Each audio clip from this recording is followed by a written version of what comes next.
Aku suka makan Burger King. Aku suka.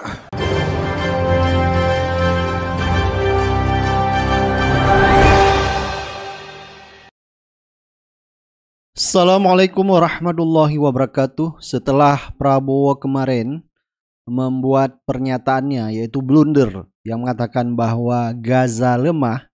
Sejarah manusia yang lemah akan selalu ditindas. Kita lihat saja apa yang terjadi di Gaza.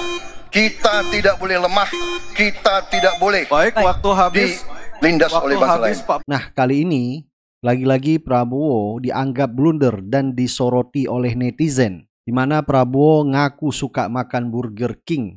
Netizen sampai mengatakan rakyat capek-capek boykot produk Israel, dia malah endorse. Nah, ini disebutkan di dalam acara dialog calon presiden yang diselenggarakan oleh Kamar Dagang Indonesia atau Kadin Pusat Jakarta. Saudara-saudara, saya bukan anti Barat. Saya sebetulnya sangat cinta sama Barat. Masalahnya kadang-kadang Barat tidak cinta sama kita, itu masalahnya. Iya kan? Aku suka makan Burger King. Aku suka. Iya kan? Aku suka Burger King, aku suka Burger King ya. Jadi pernyataan Prabowo itu dianggap blunder oleh netizen, oleh masyarakat Indonesia, di mana masyarakat Indonesia lagi gencar-gencarnya memboikot produk Amerika ataupun produk yang pro Israel. Nah, lagi-lagi Prabowo malah menyukai Burger King yang dianggap oleh netizen ini secara tidak langsung sudah mengendorse produk Amerika.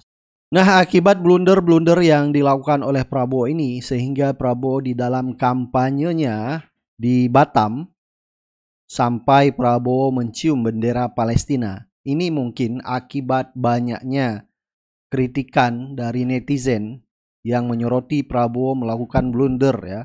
Yang pertama dianggap Gaza lemah, terus yang kedua menyukai produk yang pro Israel, yang pro terhadap Amerika Serikat. Sehingga Prabowo ingin memperlihatkan kepada masyarakat bahwa dia cinta kepada Palestina. Prabowo Subianto mencium bendera Palestina. Terlihat Prabowo mencium bendera itu beberapa detik dan kemudian dilanjutkan dengan orasinya.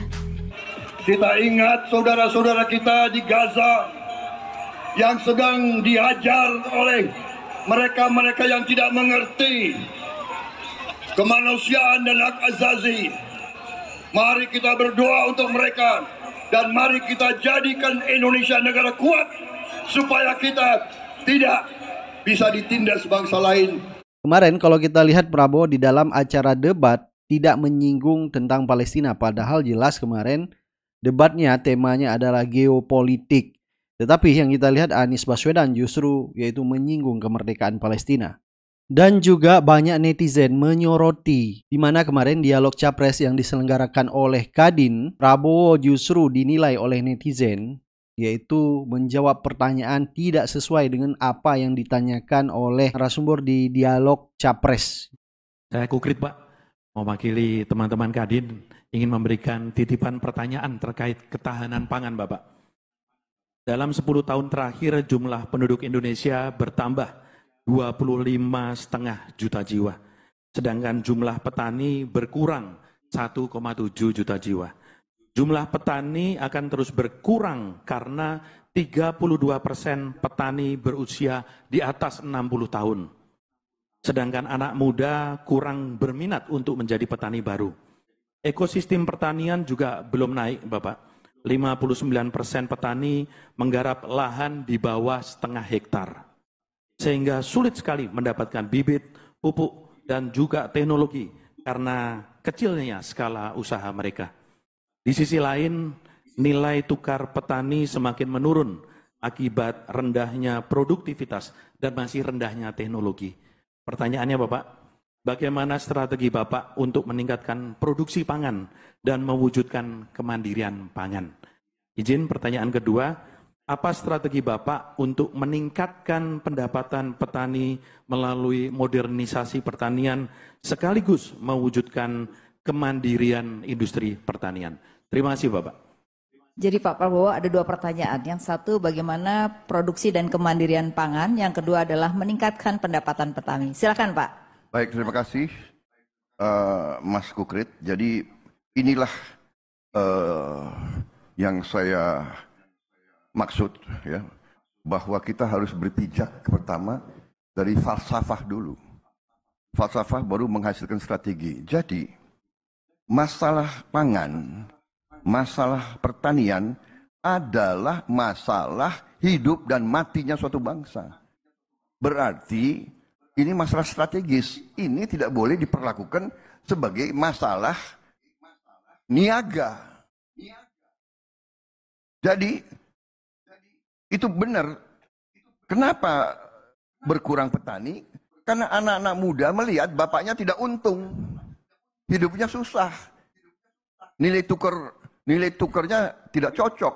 Dan bahwa alam neoliberal ini membuat anaknya petani sulit untuk dapat the basic services saja, sulit sekolah bagus. Karena semua harus dianggap free market. Free market benar, tetapi basic hak dasar rakyat itu tidak boleh diperdagangkan. Jadi apa? Makanya pengelolaan yang sudah baik di zaman Pak Harto, kenapa dibongkar?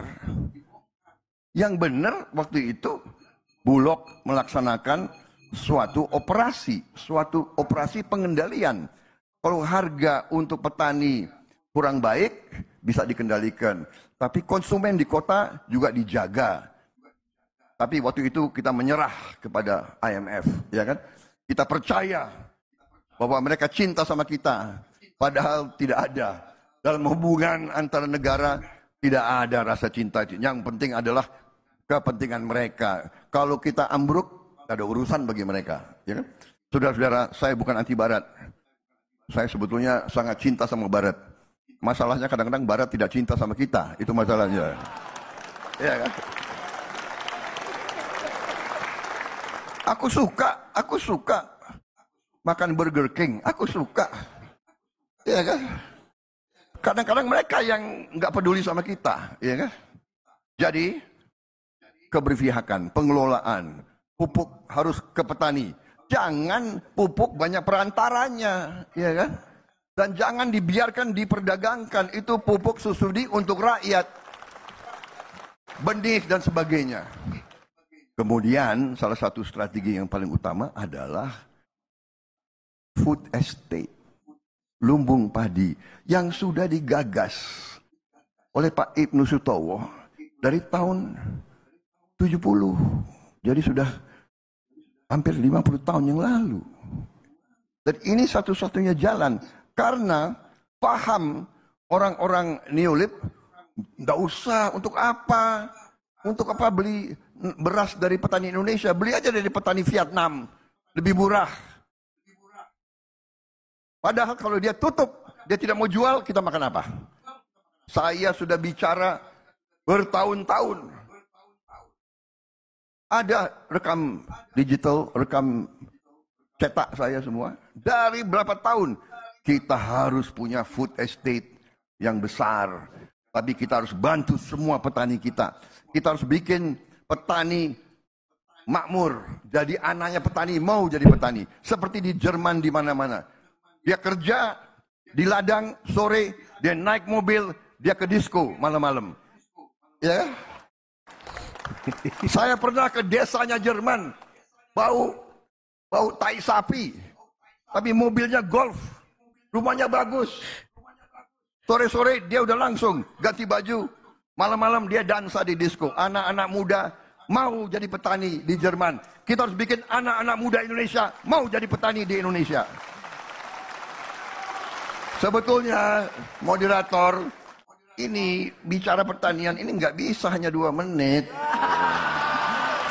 Mau nambah? Boleh Pak. Boleh. 30 detik. Begini. Ya. Anda undang saya sekarang, saya undang Anda. Khusus. Kita diskusi 5 jam di Hambalang. Bagaimana? Setuju ya. 5 jam. Setuju Pak, setuju. 2 menit.